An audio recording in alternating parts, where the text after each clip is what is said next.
Hello everyone, welcome back to my channel 7 Speed Manipur. Ngasi ai music leijari mafam si khoi Koitel leiba khoi Yamaha gi showroom CW Motors ko deida laga asi ai mangda leiba gari sigi matangda nang samlapa basic details ko khoi gi Yamaha gi RayZR haiba khoi gi 125 segment da leiba dum makal gi scooter ne khoi gi dum nupa macha nupi macha singai hamna khoi gi energetic oiba ꯑꯩꯈꯣꯏꯒꯤ ꯅꯍꯥꯁꯤꯡꯅ ꯌꯥꯝꯅ ꯄꯥꯝꯒꯗꯧꯕ ꯑꯗꯨꯝꯕ ꯃꯈꯜꯒꯤ ꯁ꯭ꯀꯨꯇꯔꯁꯨ ꯑꯣꯏꯀꯣ ꯃꯌꯥꯝꯅꯁꯨ ꯍꯥꯟꯅ ꯑꯗꯨꯝ ꯎꯕꯤꯔꯝꯃꯅꯤ ꯑꯗꯣ ꯁꯤꯗꯩꯗ ꯑꯅꯧꯕꯁꯤꯗꯩꯗ ꯀꯔꯤ ꯆꯦꯟꯖꯦꯁ ꯂꯥꯛꯄ ꯈꯣꯠꯄ ꯑꯗꯨꯁꯨ ꯈꯤꯇꯪ ꯊꯝꯖꯔꯛꯀꯦ ꯑꯗꯨꯒ ꯃꯉꯣꯟꯗ ꯍꯧꯖꯤꯛ ꯂꯩꯔꯤꯕꯒꯩꯁꯦ ꯍꯥꯏꯕ꯭ꯔꯤꯗꯁꯨ ꯑꯣꯏꯗꯣꯏꯅꯤꯀꯣ ꯑꯗꯣ ꯁꯤꯅ ꯑꯩꯈꯣꯏꯒꯤ ꯀꯥꯟꯅꯕꯁꯦ ꯀꯩ ꯀꯥꯟꯅꯕ ꯀꯃꯥꯏꯅ ꯇꯧꯕ ꯑꯗꯨꯒ ꯁꯤ ꯈꯛꯇ ꯅꯠꯇꯅ ꯑꯩꯈꯣꯏꯒꯤ ꯌꯥꯃꯥꯍꯥꯗ ꯑꯩꯈꯣꯏꯒꯤ ꯍꯧꯖꯤꯛ ꯏꯟꯗꯤꯌꯥꯒꯤ ꯑꯍꯥꯟꯕ ꯑꯣꯏꯅꯀꯣ ꯑꯩꯈꯣꯏꯒꯤ ꯍꯥꯏꯕ꯭ꯔꯤꯗꯇ ꯁ꯭ꯀꯨꯇꯔꯅꯦ ꯑꯗꯒꯤ ꯑꯩꯈꯣꯏꯒꯤ ꯃꯣꯇꯣꯔ ꯁꯥꯏꯀꯜꯅꯦ ꯍꯥꯏꯇꯥꯔꯦ ꯑꯅꯤꯁꯦ ꯑꯗꯨꯝ ꯌꯥꯃꯥꯒꯤꯗ ꯐꯪꯕꯤꯒꯅꯤ ꯍꯥꯏꯇꯥꯔꯦ ꯑꯗꯣ ꯑꯗꯣꯝꯅ ꯀꯩꯒꯨꯝꯕ ꯑꯩꯈꯣꯏꯒꯤ ꯁꯣꯔꯨꯝꯒꯤ ꯀꯣꯟꯇꯦꯛ ꯀꯣ ꯗꯤꯇꯦꯜꯁ ꯑꯦꯅꯤ ꯏꯟꯀ꯭ꯋꯥꯏꯔꯤ ꯂꯩꯔꯒꯁꯨ ꯑꯩ ꯁꯣꯔꯨꯝꯒꯤ ꯃꯥꯒꯤ ꯀꯣꯟꯇꯦꯛ ꯗꯤꯇꯦꯜꯁꯁꯨ ꯑꯩ ꯁ꯭ꯀ꯭ꯔꯤꯟꯗ ꯑꯗꯨꯝ ꯍꯥꯞꯆꯔꯝꯃꯒꯦ ꯑꯗꯨꯒ ꯑꯗꯩ ꯑꯗꯨꯝ ꯀꯣꯟꯇꯦꯛ ꯇꯧꯕꯤꯔꯒ ꯑꯗꯣꯝꯒꯤ ꯍꯥꯏꯗꯤ ꯗꯔꯀꯥꯔ ꯂꯩꯕꯗꯣ ꯑꯗꯨꯝ ꯏꯟꯀ꯭ꯋꯥꯏꯔꯤ ꯇꯧꯕ ꯌꯥꯒꯅꯤ ꯑꯗꯨꯒ ꯑꯄꯥꯝꯕ ꯒꯥꯔꯤ ꯌꯥꯎꯔꯒꯁꯨ ꯍꯧꯖꯤꯛꯀꯤ ꯅꯝꯕꯔꯁꯤ ꯀꯣꯟꯇꯦꯛ ꯇꯧꯔꯒ ꯑꯗꯨꯝ ꯕꯨꯀꯤꯡ ꯇꯧꯕꯤꯕꯁꯨ ꯌꯥꯒꯅꯤ ꯑꯗꯨꯒ ꯁꯤꯗ ꯂꯩꯔꯤꯕ ꯒꯥꯔꯤ ꯑꯅꯤꯁꯦ ꯑꯗꯨꯝ ꯍꯥꯏꯕ꯭ꯔꯤꯗꯅꯦ ꯁꯤꯅ ꯌꯥꯃꯥꯒꯤ FZ Ace-ꯅꯤꯀꯣ ꯑꯗꯣ ꯁꯤꯒꯤꯁꯨ ꯃꯔꯨꯑꯣꯏꯅ ꯁꯤꯒꯤꯗꯤ ꯃꯃꯥꯡꯗ ꯔꯤꯚꯤꯌꯨ ꯚꯤꯗꯤꯑꯣ ꯁꯦꯝꯖꯈ꯭ꯔꯕꯅꯤꯀꯣ ꯑꯗꯨꯝ ꯌꯦꯡꯕꯤꯌꯣ ꯑꯗꯣ ꯃꯔꯨꯑꯣꯏꯅ ꯉꯁꯤꯒꯤꯅꯦ ꯁꯤꯗ ꯑꯃꯨꯛ ꯇꯧꯖꯔꯛꯀꯦ ꯃꯌꯥꯝ ꯑꯗꯨ ꯌꯦꯡꯃꯤꯟꯅꯔꯁꯦ ꯑꯗꯨꯒ ꯁꯕꯁꯀ꯭ꯔꯥꯏꯕ ꯇꯧꯗꯕ ꯌꯥꯎꯔꯒꯅ ꯁꯕꯁꯀ꯭ꯔꯥꯏꯕ ꯇꯧꯁꯟꯕꯤꯔꯝꯃꯣ ꯑꯗꯨꯒ ꯕꯦꯜ ꯑꯥꯏꯀꯟꯗꯨꯁꯨ ꯍꯤꯠ ꯇꯧꯁꯟꯕꯤꯌꯨ ꯃꯔꯝꯗꯤ ꯑꯅꯧꯕ ꯒꯥꯔꯤꯒ ꯃꯔꯤ ꯂꯩꯅꯕ ꯁꯨꯝ ꯚꯤꯗꯤꯑꯣꯁꯤꯡ ꯀꯣꯟꯇꯦꯟꯁꯤꯡ ꯄꯨꯔꯒ ꯂꯥꯛꯄꯗ ꯑꯗꯣꯝꯗ ꯃꯤꯁ ꯑꯣꯏꯗꯅꯕ ꯑꯗꯨꯗꯤ ꯍꯧꯖꯜꯂꯁꯤꯀꯣ ꯑꯗꯨꯒ ꯑꯩꯈꯣꯏꯒꯤ ꯑꯣꯐꯔ ꯑꯃꯅ ꯑꯩꯈꯣꯏꯒꯤ ꯌꯥꯃꯥꯍꯥꯒꯤ ꯆꯍꯤ 60 ꯁꯨꯔꯛꯄꯒꯤ ꯍꯥꯏꯕ ꯇꯥꯔꯦ ꯑꯣꯐꯔ ꯃꯌꯥꯝ ꯑꯃ ꯄꯨꯔꯒꯁꯨ ꯂꯥꯛꯏ ꯍꯥꯏꯇꯥꯔꯦ ꯑꯩꯈꯣꯏꯒꯤ ꯑꯦꯅꯤ ꯒꯥꯔꯤ ꯌꯥꯃꯥꯍꯥꯒꯤ ꯑꯦꯅꯤ ꯄ꯭ꯔꯗꯛ ꯑꯩꯈꯣꯏ ꯄꯔꯆꯦꯁ ꯇꯧꯕ ꯃꯇꯝꯗ ꯑꯩꯈꯣꯏꯒꯤ 10 years ꯋꯥꯔꯦꯟꯇꯤꯒꯤ ꯈꯨꯗꯣꯡꯆꯥꯕ ꯑꯃꯁꯨ ꯃꯣꯏꯒꯤ ꯁꯥꯏꯠꯇ ꯄꯤꯔꯤ ꯍꯥꯏꯕ ꯇꯥꯔꯦ ꯑꯗꯨꯒꯤ ꯁꯤꯒꯤ ꯈꯨꯗꯣꯡꯆꯥꯕꯁꯦ ꯐꯪꯅꯕꯒꯤꯗꯃꯛꯇ ꯍꯥꯏꯔꯤꯕ ꯑꯩꯅ ꯄꯤꯖꯔꯤꯕ ꯀꯣꯟꯇꯦꯛ ꯅꯝꯕꯔꯁꯤꯡꯗꯣ ꯑꯗꯩꯗ ꯑꯃꯨꯛꯇꯪ ꯀꯣꯟꯇꯦꯛ ꯇꯧꯕꯤꯔꯒ ꯗꯤꯇꯦꯜꯁ ꯑꯃꯨꯛ ꯂꯧꯕꯤꯕ ꯌꯥꯒꯅꯤꯀꯣ ꯃꯃꯥꯡꯂꯣꯝꯗꯒꯤ ꯍꯥꯟꯅ ꯑꯗꯨꯝ ꯍꯦꯛꯇ ꯍꯧꯔꯁꯤꯀꯣ ꯑꯗꯣ ꯁꯤ ꯍꯧꯗ꯭ꯔꯤꯉꯩꯗ ꯑꯩꯈꯣꯏꯒꯤ ꯒꯥꯔꯤꯁꯤꯒꯤ ꯃꯥꯒꯤ ꯄ꯭ꯔꯥꯏꯁꯇꯣ ꯍꯥꯟꯅ ꯍꯦꯛꯇ ꯑꯗꯨꯝ ꯍꯥꯏꯖꯔꯛꯀꯦ ꯁꯤꯗꯩꯁꯤꯗ ꯑꯩꯈꯣꯏꯒꯤ ꯕꯦꯁ ꯑꯩꯈꯣꯏꯒꯤ ꯋꯤꯗꯥꯎꯠ ꯑꯩꯈꯣꯏꯒꯤ ꯗꯤꯛꯁ ꯕ꯭ꯔꯦꯛꯇ ꯑꯃꯒ ꯂꯥꯛꯀꯅꯤꯀꯣ ꯑꯗꯨꯒ ꯑꯃꯨꯛ ꯑꯩꯈꯣꯏ ꯔꯦꯂꯤ ꯀꯤꯠꯁ ꯌꯥꯎꯕ ꯑꯃꯒ ꯑꯃꯨꯛ ꯂꯩꯀꯣ ꯑꯩꯈꯣꯏꯒꯤ ꯃꯈꯜꯁꯦ ꯑꯍꯨꯝꯃꯨꯛꯀꯤ ꯆꯥꯡ ꯍꯥꯏꯒꯗ꯭ꯔꯥ ꯑꯗꯣ ꯌꯦꯡꯃꯤꯟꯅꯁꯦ ꯑꯗꯨꯒ ꯃꯥꯒꯤ ꯄ꯭ꯔꯥꯏꯁꯁꯦ ꯑꯦꯔꯥꯎꯟ ꯑꯩꯈꯣꯏꯒꯤ ꯑꯣꯟ ꯔꯣꯗꯇ 1,15,000ꯒꯤ ꯆꯥꯡ ꯁꯨꯃꯥꯏꯅ ꯂꯥꯛꯀꯅꯤ ꯑꯗꯨꯒ ꯔꯦꯂꯤ ꯀꯤꯠꯁ ꯑꯩꯈꯣꯏ ꯌꯥꯎꯕ ꯀꯩꯅꯣꯗꯨꯗꯅ ꯑꯃꯨꯛ ꯃꯥꯒꯤ ꯀꯩꯅꯣ ꯂꯥꯛꯀꯅꯤ 1,20,000ꯃꯨꯛꯀꯤ ꯆꯥꯡ ꯂꯥꯛꯀꯅꯦꯕꯀꯣ ꯑꯗꯨ ꯌꯦꯡꯕꯤꯌꯨ ꯐ꯭ꯔꯟꯗꯒꯤ ꯍꯥꯟꯅ ꯑꯗꯨꯝ ꯌꯦꯡꯃꯤꯟꯅꯔꯁꯤꯀꯣ ꯑꯗꯣ ꯁꯤꯁꯤꯗ ꯑꯩꯈꯣꯏꯒꯤ ꯐ꯭ꯔꯟ DRLꯗ ꯁꯨꯃꯥꯏꯅ ꯂꯥꯛꯀꯅꯤ ꯑꯃꯨꯛ ꯑꯩꯈꯣꯏꯒꯤ ꯔꯦꯂꯤꯗꯨꯗꯅ ꯑꯃꯨꯛ ꯁꯤꯁꯤꯗ DRL ꯁꯤꯗ ꯂꯥꯛꯀꯅꯦꯕꯀꯣ ꯑꯗꯣ ꯁꯤ ꯁꯤꯝꯄꯜ ꯑꯩꯈꯣꯏꯒꯤ ꯍꯦꯂꯣꯖꯦꯟ ꯁꯨꯃꯥꯏꯅ ꯂꯥꯛꯑꯦ ꯑꯗꯨꯒ ꯃꯃꯥꯡꯗ ꯁꯨꯃꯥꯏꯅ ꯐ꯭ꯔꯟꯒꯤꯁꯦ ꯌꯥꯝꯅ ꯕ꯭ꯔꯥꯏꯠ ꯑꯣꯏꯕ ꯑꯗꯨꯝꯕ ꯃꯈꯜꯒꯤ LED ꯂꯥꯛꯀꯅꯤꯀꯣ ꯁꯨꯃꯥꯏꯅ ꯀꯝꯄꯥꯔꯠꯃꯦꯟ 3 ꯊꯣꯛꯅꯒ ꯑꯩ ꯍꯥꯞꯄꯦꯕꯀꯣ ꯑꯗꯣ ꯁꯤ ꯃꯥꯒꯤ ꯒꯥꯔꯤꯒꯤ ꯃꯥꯒꯤ ꯂꯥꯏꯠꯀꯤ ꯁꯤ ꯇ꯭ꯔꯤꯠꯃꯦꯟꯒꯁꯦ ꯁꯤꯁꯨ ꯇꯦꯛꯆꯔꯒ ꯌꯥꯎꯔꯒ ꯌꯥꯝ ꯐꯖꯩ ꯁꯤ ꯒ꯭ꯂꯣꯁꯤꯗ ꯂꯥꯛꯀꯅꯤ ꯁꯤ ꯐꯥꯏꯕꯔ ꯉꯥꯛꯇꯅꯤꯀꯣ ꯂꯣꯏꯅꯃꯛ ꯑꯩꯈꯣꯏꯒꯤ ꯃꯃꯥꯡꯒꯤ ꯇꯥꯌꯔꯁꯤ ꯑꯩꯈꯣꯏꯒꯤ 12 inch ꯂꯥꯛꯀꯗꯣꯏꯅꯤꯀꯣ ꯁꯤ ꯍꯥꯏꯐꯦꯠ ꯌꯦꯡꯃꯤꯟꯅꯁꯤ ꯃꯥꯒꯤ ꯁꯥꯏꯖꯁꯤꯀꯣ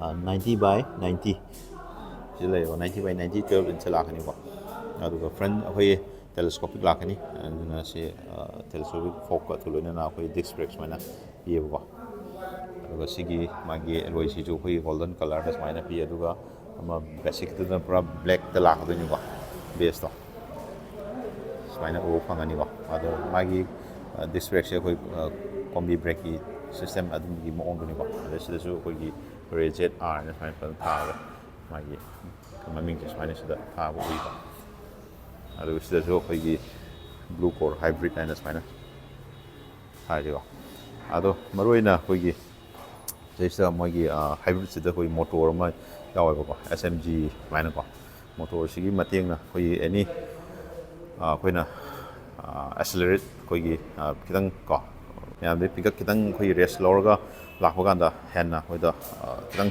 ꯁꯤꯒꯤ ꯃꯣꯇꯣꯔꯁꯤꯒꯤ ꯊ꯭ꯔꯨꯗꯒꯤ ꯑꯩꯈꯣꯏꯗ ꯍꯦꯟꯅ ꯄꯋꯥꯔ ꯑꯣꯏꯕ ꯕꯨꯁ ꯄꯔꯐꯣꯔꯃꯦꯟꯁ ꯑꯃ ꯍꯥꯏꯕ ꯇꯥꯔꯦꯀꯣ ꯁꯞꯄꯣꯔꯠ ꯑꯃ ꯐꯪꯕ ꯍꯥꯏꯕ ꯇꯥꯔꯦ ꯑꯗꯨꯒ ꯑꯃꯨꯛ ꯃꯥꯒꯤ ꯑꯩꯈꯣꯏꯒꯤ ꯒꯥꯔꯤꯒꯤ ꯏꯟꯖꯤꯟꯒꯤ ꯔꯣꯝꯗ ꯂꯥꯛꯄ ꯀꯥꯟꯗ ꯑꯃꯨꯛ ꯃꯥꯁꯦ ꯑꯩꯈꯣꯏ ꯂꯤꯀ꯭ꯋꯤꯠ ꯀꯨꯏꯜ 4 stroke ꯑꯗꯩ 2 valve ꯀꯣ ꯗ ꯂꯥꯛꯀꯅꯤ ꯑꯗꯨꯒ ꯃꯥꯒꯤ ꯏꯟꯖꯤꯟꯒꯤ ꯄꯋꯥꯔ ꯑꯥꯎꯠꯄꯨꯠꯁꯤꯅ ꯑꯩꯈꯣꯏꯒꯤ 8.2 PS ꯂꯥꯛꯀꯅꯤ ꯑꯗꯨꯒ ꯅ꯭ꯌꯨꯇꯟ ꯃꯤꯇꯔꯁꯤꯅ ꯑꯩꯈꯣꯏꯒꯤ 10.3 ꯁꯨꯃꯥꯏꯅ ꯁꯤ ꯆꯥꯡ ꯂꯥꯛꯀꯅꯦꯕꯀꯣ ꯑꯗꯣ ꯃꯥꯒ ꯑꯩꯈꯣꯏꯒꯤ ꯀ꯭ꯂꯣꯁ ꯀꯝꯄꯤꯠ ꯇꯧꯒꯗꯧꯕ ꯑꯩꯈꯣꯏ 125cc ꯁꯦꯒꯃꯦꯟꯗ ꯂꯩꯕ ꯒꯥꯔꯤꯁꯤꯡ ꯍꯥꯏꯔꯒꯗꯤ ꯑꯩꯈꯣꯏꯒꯤ TVS Antok ꯂꯥꯛꯀꯅꯤ, Activa 125 ꯂꯥꯛꯀꯅꯤ, ꯑꯗꯨꯒ Jupiter 125, ꯑꯗꯒꯤ Accessꯀꯤ 125, 125ꯀꯤ ꯂꯩꯕ ꯒꯥꯔꯤ ꯃꯌꯥꯝꯁꯦ, ꯑꯗꯒꯤ ꯑꯩꯈꯣꯏ ꯕꯦꯁꯄꯥꯒꯤꯁꯨ 125 ꯁꯦꯒꯃꯦꯟꯗ ꯂꯩꯕ ꯒꯥꯔꯤ ꯂꯣꯏ ꯎꯏꯔꯦꯀꯣ. ꯑꯗꯣ ꯁꯤꯁꯨ ꯌꯥꯝꯅ ꯑꯩꯈꯣꯏ ꯁꯤꯗꯁꯨ ꯑꯩꯈꯣꯏꯒꯤ ꯌꯥꯝ ꯋꯥꯟ ꯑꯣꯐ ꯗ ꯁ꯭ꯇꯥꯏꯂꯤꯁ ꯂꯨꯛꯀ ꯂꯣꯏꯅꯅ ꯂꯥꯛꯄ 125cc ꯁꯦꯒꯃꯦꯟꯗ ꯂꯩꯕ ꯁ꯭ꯀꯨꯇꯔꯅꯤꯀꯣ. ꯑꯗꯣ ꯃꯥꯒꯤ ꯑꯩ ꯗꯥꯏꯃꯦꯟꯁꯟꯁꯨ ꯑꯗꯨꯝ ꯍꯥꯏꯖꯔꯛꯀꯦ ꯀꯩꯀꯣ ꯃꯌꯥꯝꯗꯣ. ꯑꯗꯨꯒ ꯃꯥꯒꯤ ꯐ꯭ꯂꯣꯔ ꯕꯣꯔꯗ ꯀꯣ ꯑꯦꯔꯤꯌꯥꯁꯦ ꯁꯨꯃꯥꯏꯅ ꯎꯕ ꯐꯪꯒꯅꯤ. ꯑꯗꯨꯝ ꯐꯨꯠ ꯑꯩꯈꯣꯏ ꯀꯩꯅꯣꯁꯦ ꯑꯗꯨꯝ ꯌꯥꯝ ꯃꯔꯥꯡ ꯀꯥꯏꯅ ꯑꯗꯨꯝ ꯎꯕ ꯐꯪꯉꯤꯀꯣ. ꯑꯗꯣ ꯃꯥꯒꯤ ꯁꯤꯗꯩꯗ ꯑꯩꯈꯣꯏꯒꯤ ꯏꯌꯔ ꯑꯩꯈꯣꯏ ꯀꯔꯇꯦꯟ ꯍꯥꯏꯒꯗ꯭ꯔꯥ ꯁꯤꯗꯁꯨ ꯑꯃ ꯌꯥꯎꯔꯦ. ꯑꯗꯨꯒ ꯁꯤꯁꯨ ꯑꯩꯈꯣꯏ ꯒ꯭ꯂꯣꯁꯁꯤꯗꯤ ꯌꯥꯝ ꯐꯖꯅ ꯌꯥꯎꯔꯦ. ꯑꯗꯨꯒ ꯍꯥꯟꯅꯗꯤ ꯁꯤꯗꯩꯁꯤꯗ ꯑꯩꯈꯣꯏꯒꯤ ꯆꯦꯟꯖꯦꯁꯁꯦ ꯍꯥꯟꯅꯗꯤ ꯀꯤꯛ ꯌꯥꯎꯔ ꯂꯥꯛꯑꯝꯃꯦꯕꯀꯣ. ꯍꯧꯖꯤꯛꯇꯤ ꯑꯃꯨꯛ ꯀꯤꯛ ꯌꯥꯎꯗꯅ ꯁꯨꯃꯥꯏꯅ ꯂꯥꯛꯈ꯭ꯔꯦꯕꯀꯣ. ꯑꯗꯨꯒ ꯁꯤꯗꯩꯁꯤꯗ ꯑꯩꯈꯣꯏ ꯁꯦꯐꯇꯤꯔꯣꯝꯗ ꯑꯃ ꯍꯥꯏꯔꯒꯗꯤ ꯑꯩꯈꯣꯏꯒꯤ ꯁꯤꯁꯤꯗ ꯑꯩꯈꯣꯏꯒꯤ ꯁꯤꯗ ꯏꯟꯖꯤꯟ ꯀꯠ ꯑꯣꯏꯌꯦꯕꯀꯣ ꯁꯤꯒꯤ ꯀꯩꯅꯣꯁꯦ side ꯁ꯭ꯇꯦꯟꯁꯦ.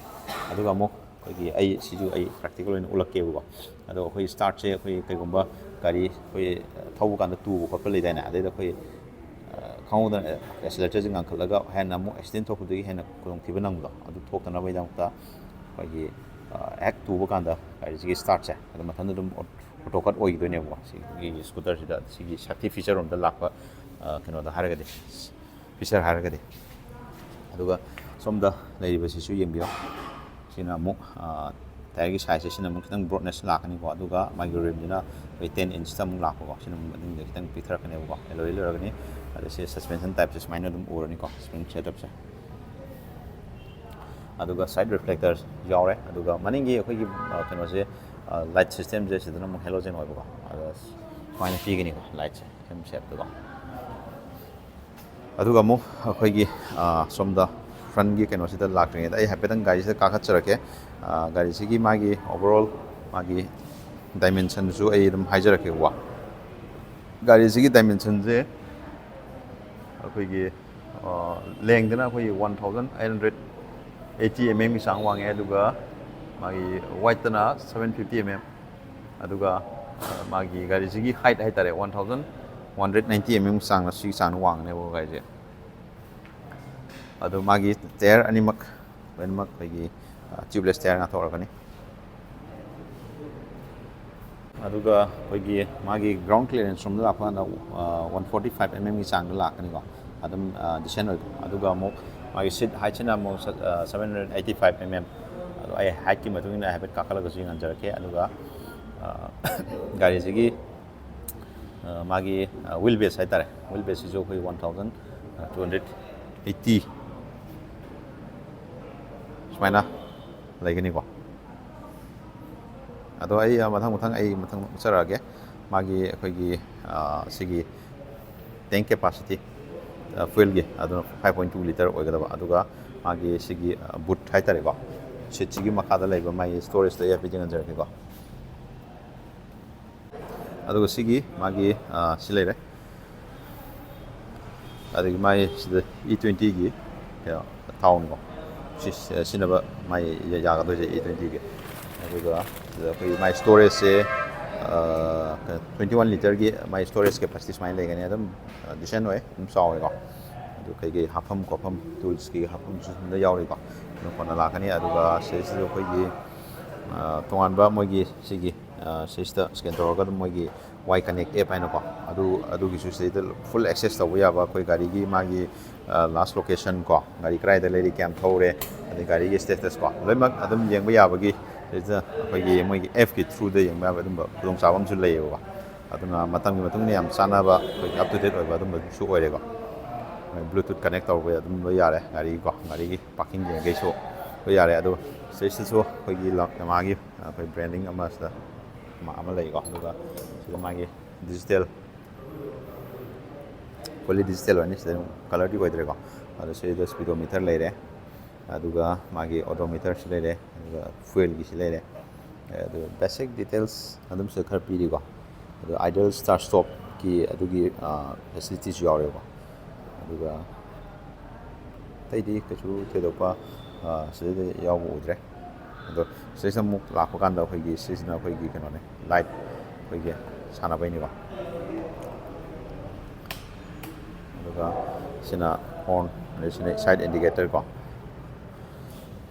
aduga sida so dum akoi pass light ko adu sida dum sim sana be ko hana ko aduga muk som no mu idle start stop kini ko sina akoi da full consumption do akoi yam safe oi bagi ka haitare kano technology ma haitare akoi gi traffic to kai da mut khra kan da akoi da fuel safe consumption se matom da mut ki dine aduga accelerator kadang kat pa kan da matom start ho bidune adu smai la kan aduga magi layout se smai o ni magi seat ki cushion ji dum yai cushion oi hai tare adoi kakala ke adu gai gi knee room adagi foot board ki space to adu ju kitangi ganjar ke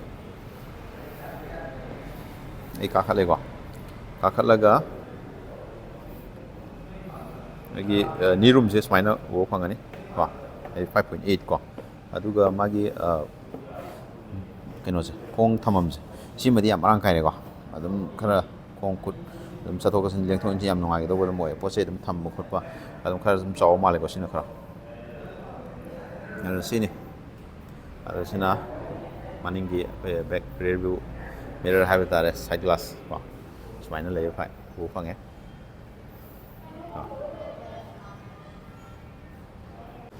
aduga akoi hujik sida lai siju khoi hybrid motorcycle oidoni ko adu siju stock marang khaina dum leire ko asigi su adum pambiraga di dum booking toksin dum yare asigi look se me amadum obiramani ko si telescopic mai fog ko adu sida turn indicator ga sida hape ko nawaidi side to one half do sida to one half am se mai na sine hen yeng dem na khoi yam phajaba amadi oi ko gari yam phajaba ne siju ko aduga fuel ju consumption ju thau yam chadaba madum oirani ko se hybrid oirani na okay asi gidi video se sai sum ai loisana ba torge aduga mathang video mamuk ai amage no lakpa kan ai adum update adum pizarake ado myam sungai choidana koi gi kana toksan biramo like and share subscribe loi toksan biramo adum da thang lakpa update ta misoidana ado ai description du ai sorm contact number hapsen ge adum contact toksan view ko okay ado gari thong du di helmet solution opio ko so thau na seat belt pabi ko okay